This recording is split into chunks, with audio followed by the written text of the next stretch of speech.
In May of 2000, President Bill Clinton issued an order for the U.S. military to stop scrambling GPS signals so that citizens could begin to make use of that technology. As all of you know, having GPS available to everyone has been an amazing thing. What you may not know, however, is it's going to get a whole lot better in 2018. Before we get into that, though, I'm Mickey Mellon, and this is A Brighter Web episode number 19, brought to you by all of us at Green Mellon. Our goal with this podcast is to give you quick weekly insights for news, products, and ideas so we can all make the web a brighter place to be. These might be actual web tips talking about strategy, search engines, WordPress plugins, and UX, or it might be productivity ideas to help you get more done and free up your time to do great things. We also want to thank our sponsor, ClickHost.com. ClickHost provides top-rate web hosting at prices as low as $5 a month. Visit clickhost.com/ABW for an exclusive 20% off discount for listeners for a brighter web. Today we'll talk more about improved GPS coming soon, snoozing in Facebook and Gmail, Twitter doubling their post limits, and lots of news from Google. Let's dig in. As we mentioned at the top of the show, a new GPS chip is coming in 2018 that's going to be a whole lot better for your mobile devices. This new chip from Broadcom will be much more accurate and will use roughly 50% less battery power.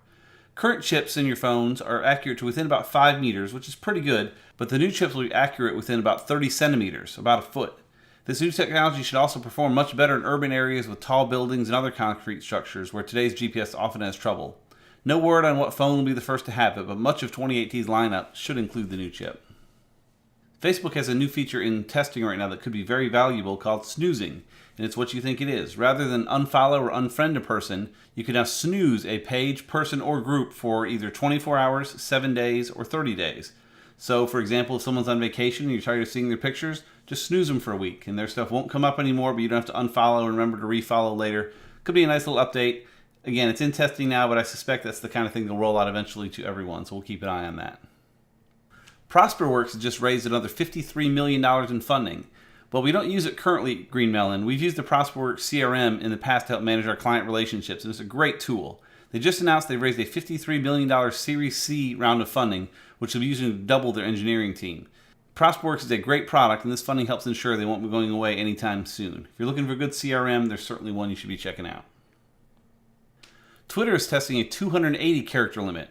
Right now, as most of you probably know, you're limited to 140 characters on Twitter, and they're looking to double that. Some people love the idea, some people hate it, but it looks likely it's going to go through. Their internal stats have shown that people tweet much more frequently in languages where twice the information can be conveyed in a single tweet, such as Japanese, Chinese, and Korean. So they're thinking to roll that out to the rest of the world in the hopes of increasing tweet rates. The original limit was put in place based on the limitations of SMS, which really doesn't apply anymore, so they've been rethinking what would make the most sense.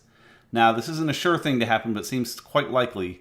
Given that it's not sure, though, there's no idea on timetable when it might roll out. I suspect we'll see it out to everyone probably before the end of the year, but we'll keep an eye on that and see what Twitter decides to do. Google's adding some pretty cool new features to Gmail on the web pretty soon. They have a new material design look coming soon, matching updates we've seen on other services, but they also have a few new features they're pulling over from Google Inbox, including Smart Reply, Smart Groupings, and Snoozing. Of everything they've announced, the Snoozing is my favorite. I sometimes switch back over to Google Inbox for a little while simply for the snoozing features it has, where when an email comes in, you can make it disappear from your inbox for a set period of time and come back up when you want. For example, last week while I was out of town, I switched to Inbox on my phone, so during the day I could quickly deal with emails and push them off to next week, and today is going to be killer for me because I have a lot of emails I pushed off to this morning. Having this built directly into Gmail is going to be awesome. Really no time frame on when we can expect any of this, though, and I would guess we're probably a few months away still. A survey from NPR and Edison Research found that 57% of smart speaker owners, such as Amazon Alexa and Google Home, have ordered something using the device. In addition, 65% of smart speaker owners said they would not want to go back to their lives before getting one of these devices, and 42% said they were now essential to daily life. The bottom line here is smart speakers aren't going anywhere. A lot of little things came out about Google in the past week, so let's dig into some of those. The first is in the beta version of Google Search Console, their index coverage report now has the ability to export the content from that report. You can pull that into Excel to dig deeper into your stats. It's a handy report to have anyhow, and being able to export will let you dig even deeper if those numbers interest you. Also related to Search Console, someone asked if Google checks for spam patterns between Search Console accounts that are linked together. In your Google Search Console, you can add a bunch of different sites that you manage all in one place, and people are wondering if Google looks at that and says, hey, this person owns all these sites, is there any weird patterns between them? In particular, the question asked of Google's John Mueller was, we have 5 properties in our Google Search Console account. If one of them gets penalized, will the others also face some issues? John's response was, if they're 5 random unconnected sites and they don't show the same kinds of issues, then no. Now, he could have just said no, but he worded it very carefully.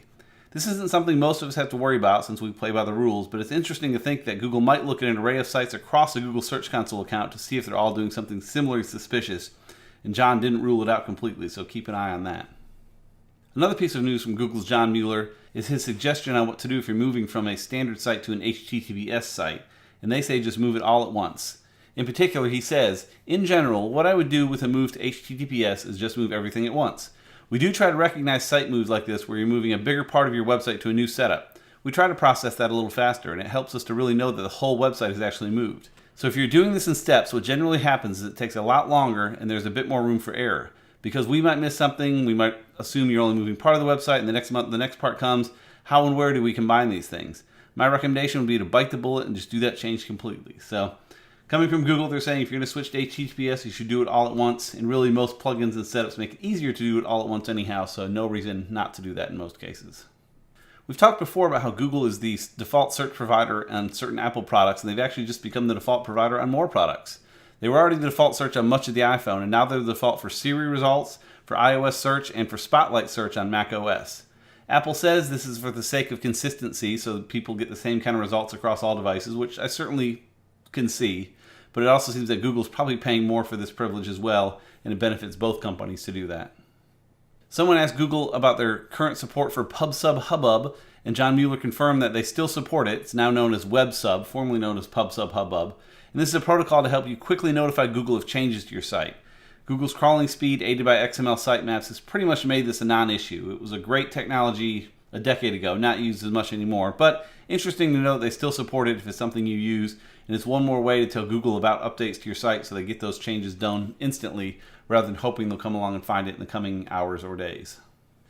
Another question recently asked of Google was whether they give some kind of special privilege to MDOT domains rather than responsive sites. These are sites that have their desktop site at domain.com and then their mobile site at m.domain.com.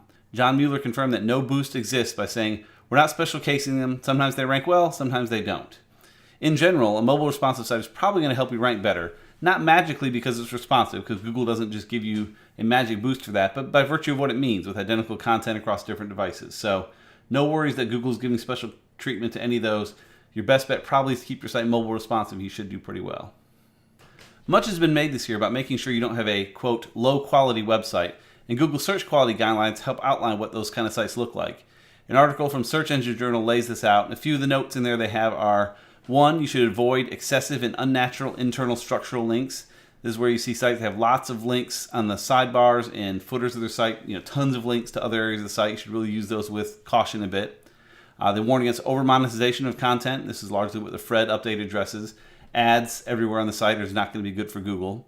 Related ads and affiliate links. Users shouldn't have to scroll past affiliate links and ads or interact with intrusive overlays before they get to the main content. Google wants sites where when they come to the result that the content they're looking for is pretty easy to find right away. Google also looks at financial transaction pages. Anything that allows the user to purchase an item or add to cart should have other standard e-commerce hygiene pages on there as well, such as refund and return policies, delivery information, terms and conditions, those sorts of things. There's a lot more to it than that, but those are some of the big ones, and we have a link to that full article on Search Engine Journal in our show notes. In the past week or so, Google started serving a lot more AMP content in the mobile search results. According to the folks at Rank Ranger, their tracking tool is showing a pretty big spike in how often AMP pages show up in the mobile search results. In the US, they're up about 17%, and other countries are seeing similar jumps. As we said before, you can argue about the effectiveness of AMP pages, but Google is certainly showing them increasingly often, and you'd be foolish to ignore them completely. Google Photos is now directly integrated with WordPress. When adding media on WordPress.com, you can now pull directly from your Google Photos account, which is very handy. Note that this only works on WordPress.com. This includes self-hosted sites like many of you have, but only if you have Jetpack enabled, which most of you do, and you edit your site through the WordPress.com interface, which most of you do not. So hopefully this will land directly in self-hosted sites eventually, but it's not been promised and that could be a while off. But in any case, you can still go to WordPress.com and work with your site and have that direct connection to Google Photos if that's something you often use when working on your posts. Related to that, a new gallery widget is coming in WordPress 4.9. So in WordPress 4.8 that came out, they added media widgets for images, video, and audio. And in WordPress 4.9, you'll be able to add photo gallery widgets. This will be fairly useless in its initial state. Who wants to add a photo gallery just to a little sidebar widget area? But really it's intended for use with the Gutenberg editor, which is coming out later in the year. So it'll be very easy to drop a photo gallery into a Gutenberg-powered page. So It's a little messy for now, but as that new editor comes out with things like this, it should be a pretty good combination, and you'll have some awesome editing powers around the turn of the year when all this stuff gets released. And lastly, for our tip of the week, which we've talked about a little bit before, but try a Chromebook. So I was at Disney all of last week, working minimally, and the only actual computer I touched the entire week was a Chromebook.